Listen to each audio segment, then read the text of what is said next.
Dominic, but the order is known as the Order of Preachers, because Dominic himself very much wanted the focus of what he was doing not to be on himself, but to be on the mission, the apostolate, the preaching.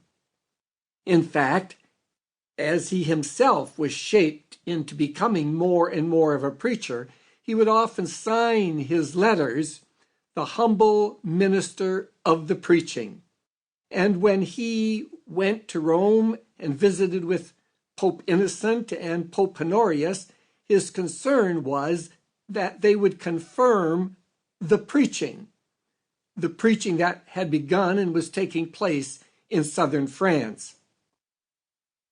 It's important for us at this point maybe to say just a little about that early foundation, and at different points we'll look at different facets of the life of St. Dominic, a kind of landscape you're given in your study guide.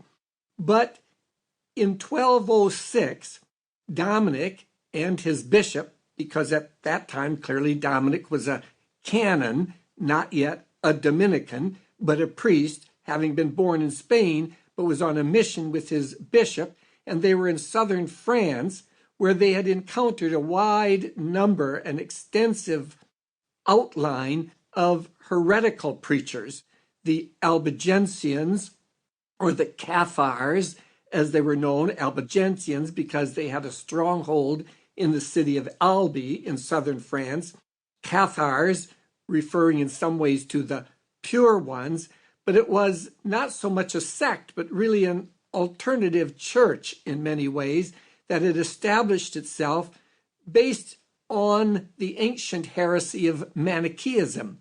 In other words, the Cathars really believed in two ultimate principles. One could say two gods, the good God and, if you will, an evil God. The good God who created souls and angels, but the evil God who was the source of the material world.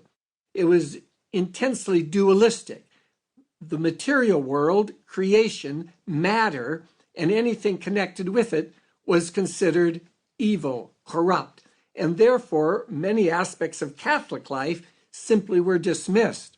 One being the full incarnation of Jesus, that he would have become embodied. The sacramental life of the church, because it involved material signs as representing a source for spiritual grace, or likewise marriage itself. So this heretical movement had established itself very strongly in southern France. There were even Cathar bishops and dioceses and their itinerant preachers. Dominic and his bishop Diego had encountered this on a mission really through southern France on behalf of the King of Castile, or the king in Spain that had entrusted a mission to them. We'll come back to that in a later conference.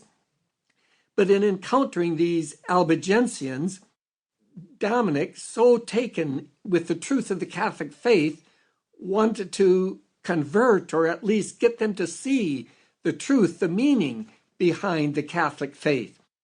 Their first encounter was in the city of Toulouse, which later became a stronghold for the preaching. And there they stayed at an inn, and the story is told how the innkeeper himself was Cathar.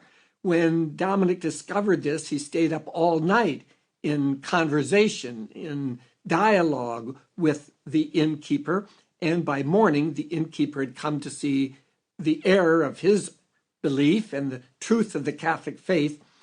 Anyway, later in 1206, Dominic and Diego are in southern France, returning from Rome to the diocese in Spain, where they encounter 3 Cistercian preachers in the city of Montpellier. The Cistercians had been authorized by Pope Innocent III to form a kind of preaching mission, or a preaching team, or what was known as the preaching, the predicatio, the preaching as kind of Innocent III's strategy for coping with, dealing with the heresy in southern France. However, the Cistercian preachers seemed to be quite unsuccessful at this point.